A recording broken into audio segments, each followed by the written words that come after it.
Bienvenidos a otro programa más de Perspectivas Ambientales. Este es un espacio para conversar, para educar, para dialogar, para generar políticas y propuestas que contribuyan a mejorar la conciencia ambiental.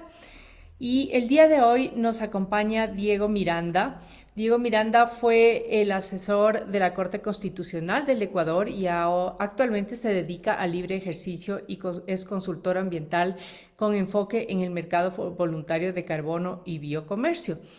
Creo que es muy importante en estos momentos entender de lo que se va a hablar la consulta popular. Sabemos que se está haciendo esta consulta con relación a la pregunta 7, que no lo vamos a topar hoy día, sino la pregunta 8 con relación a los servicios ambientales. Y obviamente esto me van a permitir porque creo que merece un poquito dar el contexto. Es un tema a veces un poco difícil de entender y justamente voy a esbozar algunas ideas para introducir el tema y luego, por supuesto, que Diego lo desarrolle aún más. Entonces, yo quisiera plantearles la situación actual. Como ustedes saben, vale tomar en cuenta que las demandas mundiales exceden con creces la capacidad de suministro de bienes y servicios de las sociedades que dependen y de manera preocupante que no se ha conseguido gestionar de manera sostenible la cartera global de activos. ¿Qué me refiero con esto? Que el último informe del Panel Intergubernamental de Cambio Climático de febrero y abril del 2002 indica que el calentamiento global es producido por la actividad humana y que los diferentes escenarios muestran que se excederá el 1.5 grados centígrados al final del siglo, con grandes impactos en la economía mundial. Por otro lado, la deforestación anual bruta del Ecuador en el periodo 2008 y 2014 fue de promedio de 97.917 hectáreas. Eso significa que vamos incrementando y quizá todos aquellos esfuerzos que estamos haciendo como país no sean suficientes. Y por otro lado tenemos un acuerdo, un instrumento internacional que es el Acuerdo de París, que el Ecuador lo suscribió en 2016, ratificado por la Asamblea Nacional en 2017, en que el artículo 6 establece que se puede optar por cooperar voluntariamente con mercados de carbono para contribuir a los compromisos nacionales. Y solo este tiene como potencial de reducir todos los compromisos o NDCs de contribuciones determinadas de cada país a nivel global con un 50% de las emisiones. Es decir, que tiene un potencial increíble. Ahora, en esa línea, cuando hablamos de mercados de carbono, este es el núcleo del concepto justamente de la neutralidad de carbono, ¿no es cierto? Ya que las cero emisiones netas de dióxido de carbono se pueden alcanzar mediante la eliminación o mediante la compensación. Ahora, este mercado ha tomado mucho vuelo a nivel internacional, con muchas expectativas, va creciendo y existen los compradores de crédito que están pendientes de cómo se está desarrollando las normativas y el marco legal en muchos de los países. 26 países tenemos o tienen, mejor dicho, ya las regulaciones. En el Ecuador no de alguna forma, porque la interpretación del artículo 74 de la Constitución es una restricción para algunos y que el país pueda implementar vastamente este mecanismo. Es por esto que se ha hecho la consulta, o se quiere hacer la consulta, mejor dicho, y se plantea una reforma a este artículo 74, supongo, para que quede bastante claro. En tu opinión, Diego, esta interpretación del artículo 74 es viable hablar de pago de servicios ambientales, es viable de hablar de mercados de carbono como está la Constitución actualmente, o es necesario realmente hacer esta consulta. Hola Verónica, encantado que me hayas invitado. Sí, a ver, yo recientemente hice una consulta, una interpretación que fue defendida en Asamblea Nacional, donde la exposición versa respecto a que no existe una prohibición para que se pueda operar los servicios ambientales y el más importante que se va a consultar es el servicio, en este caso voluntario de carbono. ¿Por qué no existe una restricción? El artículo 74 en el primer inciso nos dice que esto es un derecho. Entonces las personas, en este caso, que van a generar los proyectos ambientales de conservación, pueden aprovecharse de los servicios ecosistémicos. El segundo inciso del artículo 74 te dice expresamente lo que es correcto. El servicio ambiental no puede ser apropiado. Es correcto este primer postulado. Hay que entender que si bien yo puedo tener grandes extensiones de bosque o tener grandes extensiones donde se encuentra el servicio ecosistémico, no puede uno de forma arbitraria o por sí mismo operar el servicio sin tener el permiso del Estado. ¿Por qué? Porque de acuerdo a la Constitución, los servicios ecosistémicos forman parte de la biodiversidad y la biodiversidad nos pertenece a todos los ecuatorianos. En razón de ello, es imposible que una persona pueda otorgar una licencia de operación en un bosque o en un ecosistema donde se captura el carbono, ya que yo no dispongo, no soy el dominus de ese servicio ecosistémico. Para hacerlo más simple, me gusta ejemplificarlo de la siguiente forma. Una comunidad indígena tiene grandes extensiones de bosque en la Amazonía y se entera de que el servicio ecosistémico que brindan sus árboles es capturar el carbono. Entonces, inmediatamente verifico que yo puedo generar o tener financiamiento de grandes organismos internacionales, de ONGs, que quieren compensar para que no se tale el árbol, porque si se tala el árbol inmediatamente se libera el CO2 capturado. Bajo este escenario, yo no puedo arbitrariamente decir, porque está en mi propiedad, yo soy dueño del ecosistema de captura y carbono y por lo tanto yo puedo otorgar una licencia, una concesión a una tercera persona.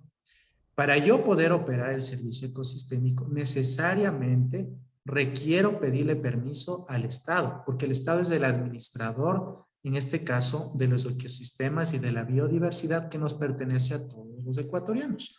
Por lo tanto, si yo deseo operar, es necesario solicitar la concesión al Estado y de esa forma, el segundo postulado del 74 nos dice, no se puede uno apropiar del servicio ambiental, punto y coma, en este caso significa sin embargo, el Estado regulará su uso y aprovechamiento. Cuando nosotros hablamos del aprovechamiento, estamos hablando de nosotros poder operar ese servicio. Entonces, el ejemplo claro, cuando yo tengo recursos naturales, en este caso que se encuentran en un territorio de nacionalidad indígena, en este caso pongo el ejemplo petróleo. Yo no puedo indicar que el petróleo por estar en mi propiedad me pertenece, sino que de acuerdo a la figura que se ha establecido en el marco jurídico, los recursos naturales son de todos los ecuatorianos y se le otorga la administración al Estado. Por lo tanto, si alguien quiere operar y sacar ese servicio, en este caso de petróleo, es necesario requerir la concesión al Estado. De igual forma análoga se puede implementar el servicio ambiental. Actualmente hay una confusión porque no se ha puesto de acuerdo en las mayorías de las legislaciones del mundo respecto a si el carbono que se encuentra capturado es un recurso natural, es un recurso privado accesorio a los árboles y por lo tanto le pertenece al titular de la propiedad.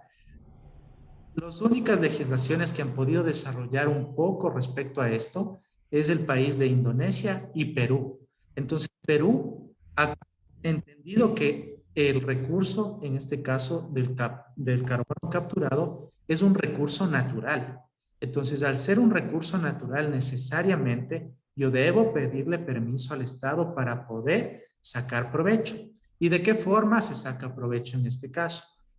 En vez de vender nosotros, pongo el mismo ejemplo del petróleo, barriles de petróleo, en este caso te pagan por no talar el árbol. Si uno tala el árbol, está talando, en este caso está destruyendo el servicio ecosistémico de captura y almacenamiento. Entonces, es tan simple. Me pagan por no cortar el árbol y conservar ese servicio ecosistémico que se encuentra dentro de mi territorio. Y el servicio puede estar en varios territorios. Puede estar en territorio estatal, puede estar en territorio privado, en comunidades y nacionalidades indígenas. Y por lo tanto, las personas que son titulares de esa propiedad son las beneficiarias de conservar los mismos y por lo tanto deben solicitarle permiso al Estado. Pero ahora, ¿cuál es la gran problemática? Sucede que el Ministerio del Ambiente no ha regulado el servicio voluntario de carbono. Y el enfoque que se desarrolló a través, en este caso, de los tratados internacionales, fue que en este caso el servicio se llama Mecanismos de Desarrollo Limpio. Este mecanismo funciona de forma netamente privada, sin la intermediación del Estado. Y por lo tanto, al ver una confusión de a quién pertenece ese recurso, el Estado ecuatoriano dice, no, tú no te puedes aprovechar de eso porque se te estaría transfiriendo la propiedad y eso está prohibido de acuerdo al artículo 74. Pero la discusión jurídica es simple. La propiedad se puede dividir en dos, en nuda propiedad y en el usufructo. El Estado, en este caso, es el administrador de la nuda propiedad que sería el servicio ecosistémico, pero sí puede conceder el uso a la persona que quiera generar el proyecto ambiental. Y por lo tanto, si yo concedo ese uso, no significa que yo estoy transfiriendo el dominio del servicio ecosistémico. Por lo tanto, no existe una apropiación como mal lo ha hecho o lo ha interpretado en este caso el Ministerio del Ambiente. Ahora, la consulta 8 me parece acertada en qué punto. El Estado lo único que tenía que haber hecho es solicitar una consulta a la Corte Constitucional y la Corte Constitucional hubiera dirimido el problema y hubiera dicho, de esta forma se debe interpretar el 74 y solucionado. Inmediatamente hubieran dispuesto a que el MAE proceda a regular por orden del Ejecutivo.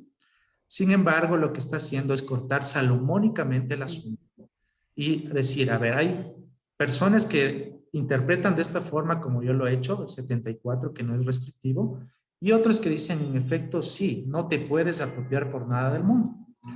Entonces, ¿qué hace el Estado? Dice, voy a consultar al pueblo ecuatoriano, ¿para qué? Para que expresamente se diga que se va a pagar a las personas por conservar. Entonces, de esa forma, yo destruyo la interpretación restrictiva y doy paso justamente a que se pueda operar. Entonces, me parece acertado respecto a que por fin en el Ecuador, a través de esta consulta, se va a poder regular y esa distribución que tenía el Ministerio del Ambiente va a ser aniquilada. Es interesante las proyecciones del mercado voluntario de carbono porque en el párrafo 888 del anexo 8 se está indicando que el Ecuador tiene un potencial increíble para el mercado voluntario de carbono. Hay estimaciones del Free Market de carbono que Ecuador puede operar con 27 millones de toneladas equivalentes. Si nosotros hacemos la multiplicación de que cada tonelada representa un bono, este bono vale $15. Si multiplicamos 27 millones por $15, representa 408 millones de dólares que puede ingresar al Ecuador. Si nosotros verificamos cuánto es actualmente el PIB del Ecuador, vemos que en 2021 llegó a 108 mil millones. Entonces estamos hablando de una proyección del triple del PIB, lo que representa en este caso una alternativa sustentable al extractivismo. Total.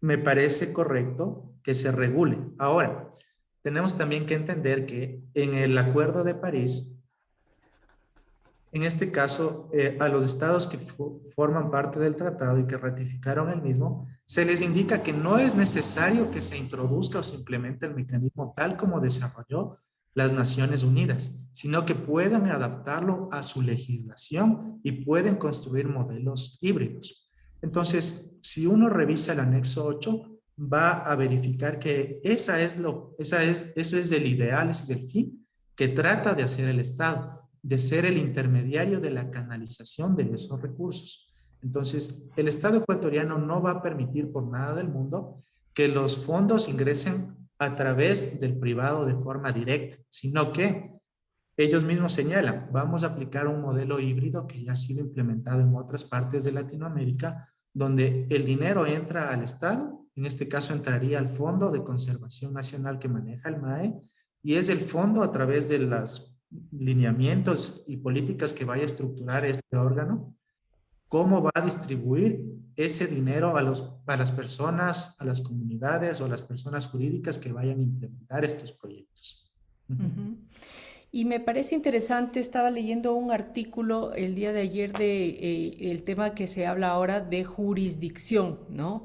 Porque de alguna forma pues se ven de los mercados y lo que ha pasado, y es un estudio muy chévere del World Resources Institute, porque dice que si bien es cierto el mercado está, trae recursos interesantes, y de tales, sí o sí debería estar regulado por los estados, y también no solamente regulado y dejar pues en el aire a dónde va, sino lo que habla es sobre la jurisdicción, es decir, en dónde y cómo van a ser esos recursos invertidos a tal comunidad, a tal área o sector, sea como tú dices, privado o público, con cuánto porcentaje, etcétera. Que ese va a ser un mecanismo mucho más efectivo. Entonces las recomendaciones son precisamente para el Estado poder regular, y que tenga unas normas muy claras de hacia dónde debería ir y con qué objetivo debería ir esas regulaciones. Ahora, yo quisiera aprovechar, Diego, consultarte, porque si bien es cierto, tú hablaste de la apropiación y es dentro del territorio, dentro de nuestros subsistemas existen las comunidades, existen los privados y existe también los gobiernos subnacionales y locales. ¿Tú verías esto como una gran oportunidad también para financiamiento de los gobiernos locales? A ver, respecto a cómo se va a realizar el financiamiento, estaba yo revisando la creación de los sistemas híbridos que habla en el proyecto, en el anexo 8, y me pareció interesante. ¿Por qué?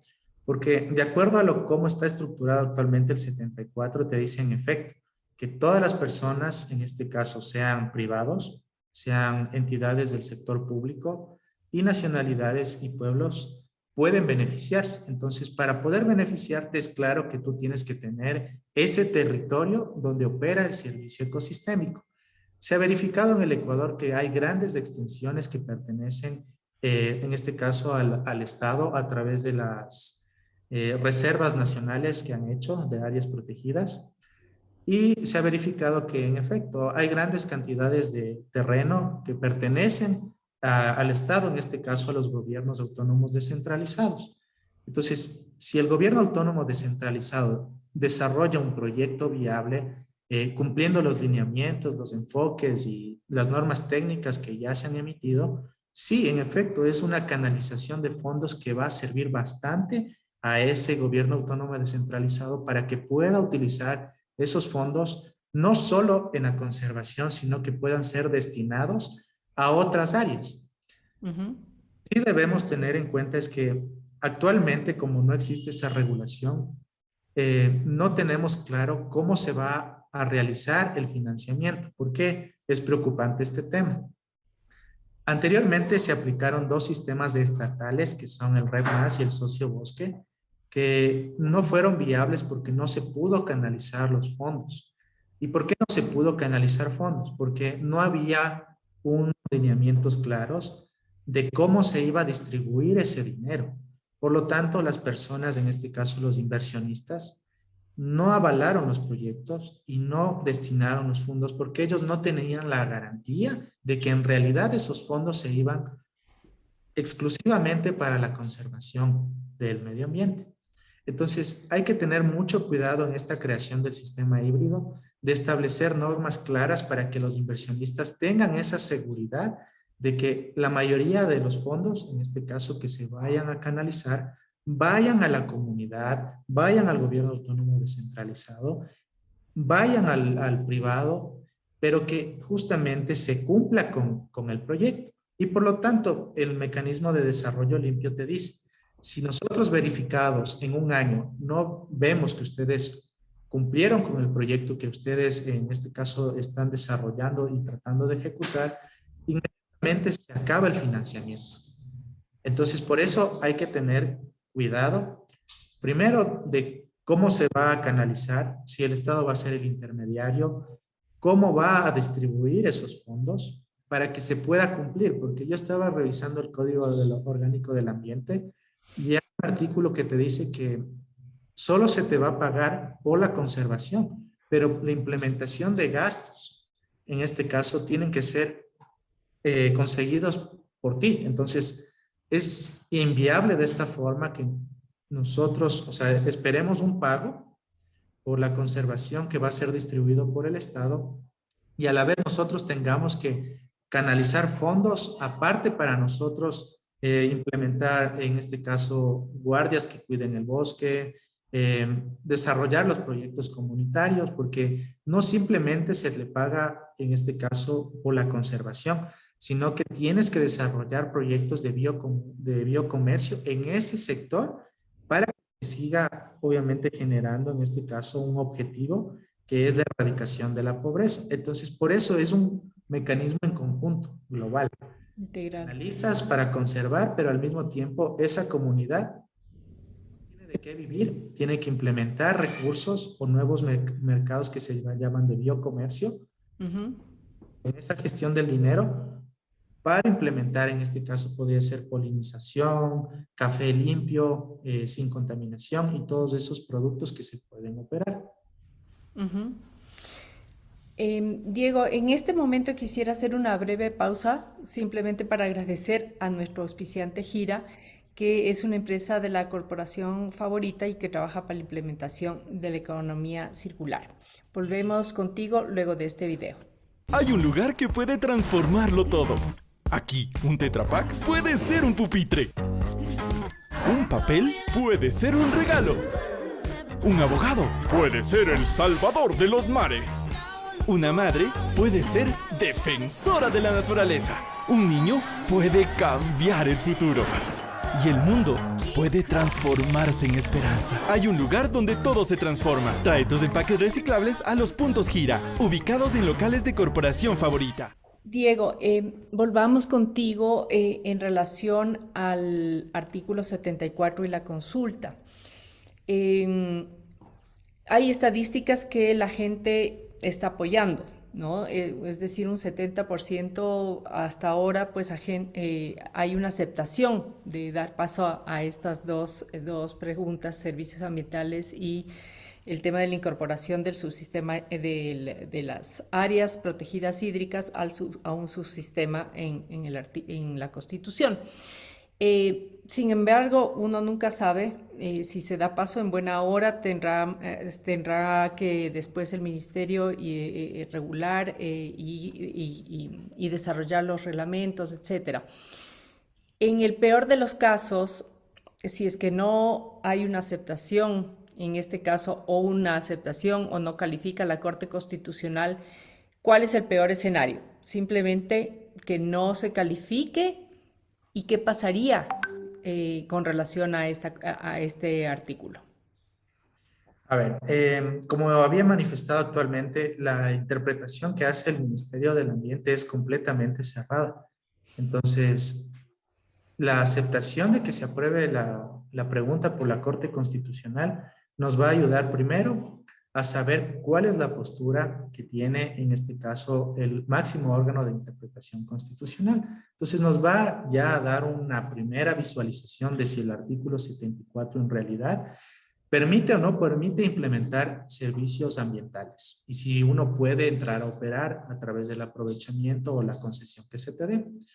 Si la Corte Constitucional verifica que no hay que realizar ningún cambio al artículo 74 porque el 74 ya permite, entonces habría que coger esa interpretación que nos da la Corte Constitucional para llevarla al Ministerio del Ambiente y decir, el máximo órgano de interpretación constitucional ha manifestado esto. Por lo tanto, quien no está cumpliendo su papel, en este caso, es usted, porque usted no está regulando. y lamentablemente si no se regula, no se puede operar, porque ahí sí se genera esta apropiación. Con la regulación que haga el Ministerio del Ambiente, es evidente que no se podría operar en este caso. Ahora, yo también estaba revisando cuál es la masa crítica y en efecto hay un apoyo del 70% en razón que las nuevas generaciones están más apegadas a las ideas de conservar. Por lo tanto, han visto de buena forma que se les permite en este caso canalizar fondos a las personas que van a proteger el medio ambiente. Ahora, lo que a mí me preocupa es que hay una mala interpretación porque al no saber cómo funcionan estos mecanismos, porque en realidad como son nuevos, tenemos el conocimiento, a veces hay algunas confusiones, malas interpretaciones como han sido explicadas y he visto que hay varias personas que creen que es el Estado que va a destinar fondos propios del presupuesto y que van a ser pagados para conservar. Y así no funciona el sistema. Es la canalización de fondos internacionales que vienen acá al Ecuador.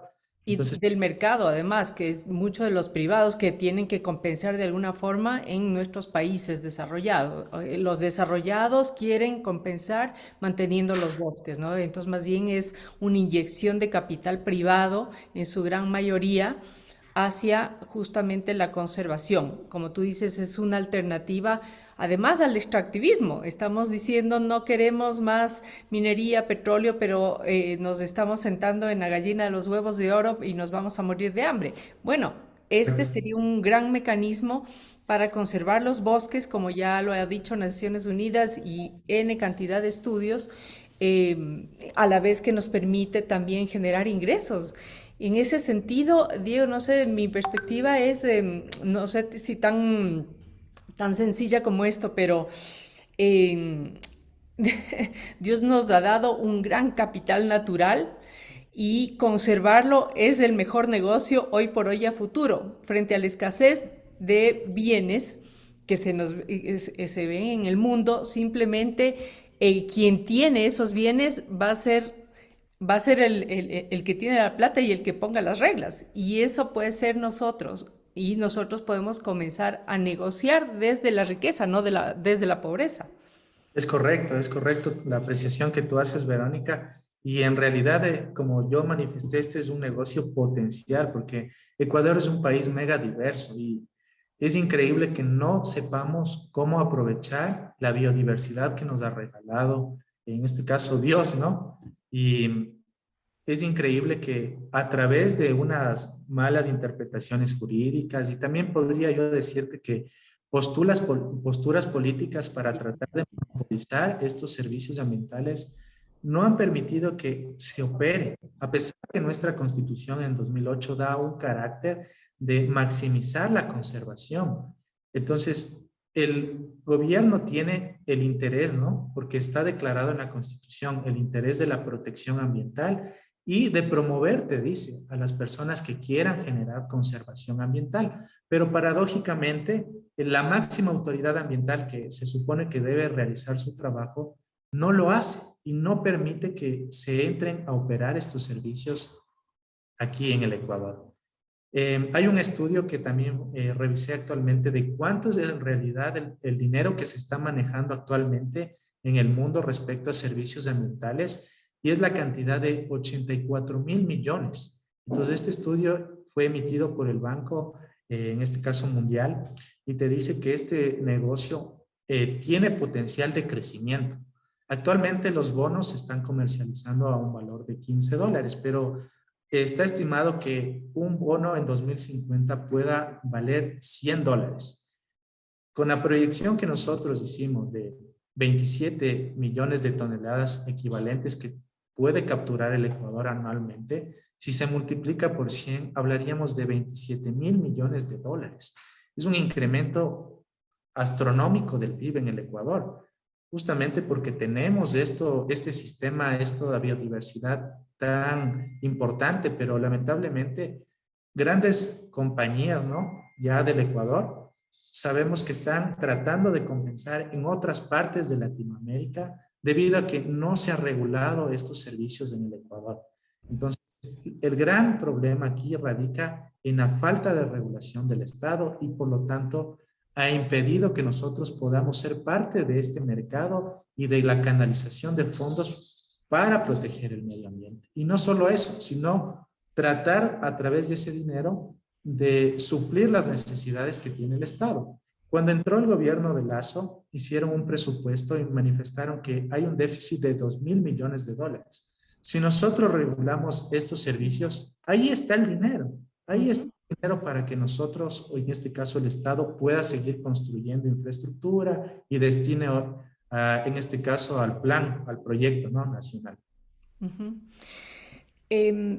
Tú y yo estuvimos en asamblea, justamente coincidimos con algunas visiones en ese sentido, orientando a la Comisión de Biodiversidad y creo que nuestra coincidencia era que a falta de regulación, el Estado por visiones, como tú dices, políticas o leguleyadas o una visión muy restrictiva, estamos perdiendo oportunidad, pero también significa que no estamos tomando el toro por los cuernos. Y yo mencioné el que hacer lo del avestruz, meter la cabeza y dejar que pase todo esto, no es la mejor estrategia, ¿no? Entonces, creo que estamos abocados y esta consulta, ojalá sea justamente para abrir las puertas de desarrollar ya y regular todo esto antes de que se nos pase esta ola y regresemos a ver y decimos, perdimos el tren, se fueron los mercados para otro lado, para Colombia, para Perú, para Chile, Costa Rica, etcétera, todos están ya preparados y 10 pasos más allá que nosotros,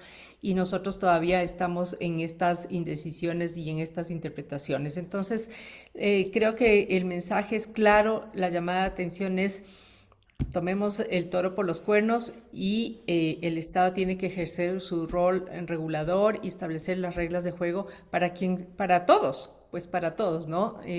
Y creo que tú has sabido exponer claramente, magistralmente, el por qué. Y con esto quiero agradecerte, Diego, por este espacio, por haber asistido, y creo que la coyuntura era muy importante. Agradecer a todos siempre por su sintonía e invitarles, como siempre, a compartir con otras personas nuestra página web, nuestro Twitter, el Instagram, el YouTube, para que juntos podamos llegar a más gente y generar más conciencia ambiental.